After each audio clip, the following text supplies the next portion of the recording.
But there's something very important to understand. Whatever your religion, there's an important point. If rights come from nature and nature's God, and governments exist to secure those rights, government cannot take them away. Government never gave you those rights in the first place. Correct? Imagine now a different society. Imagine now the Soviet Union, where there was no nature, nature's God, where that premise was sneered at. It didn't exist. That country didn't recognize that notion. Rights came from government. And if government was benevolent, government would extend a right to you. If you wanted to live in Moscow, government may, at its benevolence, extend a right to you to live in Moscow. Or to purchase bread without waiting in line. Or to get health care from a Western-trained doctor because you were a member of the Communist Party. Government gave you that right because of its benevolence. Government benevolence is fleeting.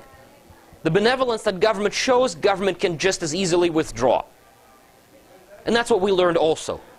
Because any right that government gives you, government can also take back.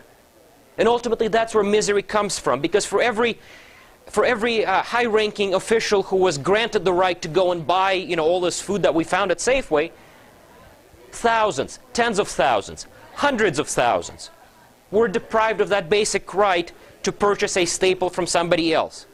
And forget purchasing staples.